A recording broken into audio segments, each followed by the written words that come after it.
Lately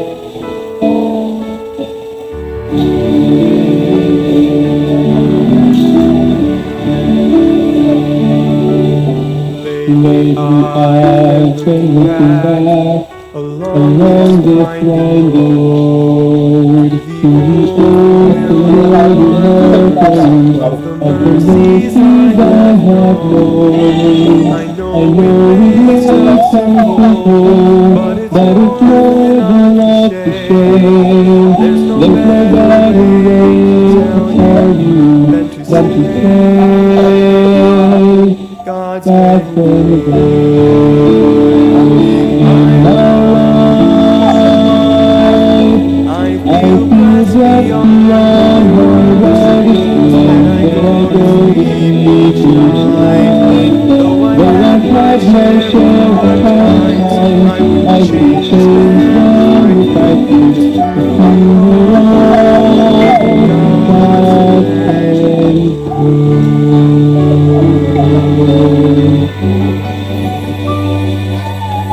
Times of pain, I see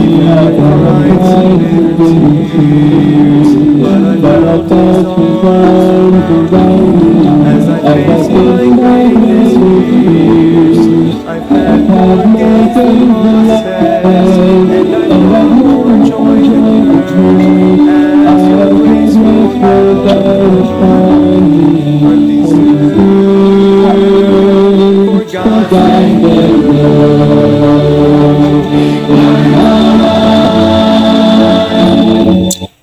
Alright, so magandang gabi po sa ating lahat. Tayo po ay muling mag-aral ng salita ng Diyos para po sa ating Bible knowledge of the day. Let's pray. Dakilang Diyos, pagpalain niyo ang inyong salita na aming pag-aaralan. May mapulot nawa kami na words of encouragement at magsilbing na namang gabay, prinsipyo sa aming buhay ang aming maririnig. Patawad Ama sa kasalanan pong nagawa. Ito pong aking dalangin sa pangalan po ni Jesus. Amen. Luke chapter 9 po, 49 and 50, the Bible says, and John answered and said, Master, we saw one casting out devils in thy name, and we forbade him because he followeth not with us. And Jesus said unto him, Forbid him not, he that is not against us is for us. Yan po ang sabi ng ating Panginoong Jesucristo. Kaya nga po yan ang pamagat natin, he that is not against us is for us. Okay? So, tignan po natin. Yung forbade po, dito na ginawa ng mga disciple ng ating Panginoon or ni John, pinigilan. Yung forbade po, prevent or hinder, pinigilan. Kolouo, so sa Hebrew or sa Greek word. Okay, pinigilan po nila. Kasi nga hindi sila sumusunod sa kanila. Pero ginagamit niya ang pangalan ng ating Panginoon to cast out devils in the name of Jesus. So, pinigilan niya kasi nga hindi nila kasama sa grupo, kumbaga. Oo, sabi ng Panginoon, huwag mong pigilan. Bagamat hindi natin yung kasama, pero kung hindi sila against sa atin, they are for us. Kasama natin sila para sila sa atin, sabi ng ating Panginoon. So, John informs Jesus that the disciples stopped a man from casting out devils in Jesus' name because he was not in their group. Jesus instructed them not to hinder him, stating, For he that is not against us is for us. So this passage highlights the need for inclusivity and warns against sectarian pride. So, totoo po yan. Parang sa atin din po na,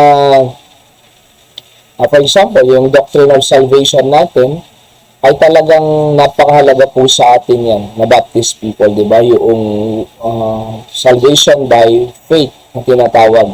Okay? And receiving Christ the Savior alone. Okay? Pero meron din pong ibang gumagawa niyan. Na nangangaral din ng kaligtasan sa pananampalataya at pagtanggap kay Kristo. So, tama yung ginagawa nila. So, we cannot condemn them, we cannot hinder them, because they are doing, preaching the gospel of the Lord Jesus Christ, di ba? So, number one, ito pong sabi niya, and John answered and said, Master, we saw one casting out devils in thy name, and we forbade him, because he followeth not with us, sabi ng ni John. So don't restrict, sabi ko po dyan, don't restrict someone who is doing God's will in their lives. At as long as ginagawa nila yung utos ng Diyos, kalooban ng Diyos, they preach the truth, the gospel of the Lord Jesus Christ, at don't restrict. Kasi sabi ng Panginoon, they are for us, di ba? So we must be glad. Yan po ang tamang attitude. We must be glad that someone is doing the will of God, even if they are not part of our church. Dapat maging masaya nga tayo dahil they are preaching the truth. Di ba? Masaya tayo dahil naitatas ang Panginoon. Kaya sabi ng Panginoon kay John, huwag yung pigilan. Let them do their work because He is not against us, He is for us. Sabi ng Panginoon. So number 2, and Jesus answered and forbid him not, for he that is not against us is for us. So support what is truly good. Opo. Kaya nga natutuwa rin po ako sa mga katulad sa amin, sa ministry. Meron din pong ibang mga churches like FCFC, di ba? So sinusupport niya po ang churches natin ho. So IBMP. See? So they are supporting us. Alright? So kaya nga po, ibig sabihin, support what is truly good. He that is not against us is for us, sabi ng Panginoon. Diba? Kaya napakahalaga po yung hindi po lang kumbaga yung pwedeng i-condemn ang others, yung ibang ministries o kahit yung ibang mga gumagawa ng katotohanan. Dapat magalak tayo at magpasalamat sa Diyos sapagkat meron pang ibang mga grupo talaga na nagtuturo ng katotohanan, especially the gospel of salvation. Kaya nga, huwag niyong ihinder, sabi ng Panginoon because they are for us, sabi niya. Now, sa ating principles of the day po, sabi ko dyan, number 1, God can use anyone who is willing to serve Him. Kahit sino po ay pwedeng gamitin ng Diyos na gusto maglingkod sa Kanya, di ba? Number 2, if someone is doing God's will, don't restrict them but rejoice with them.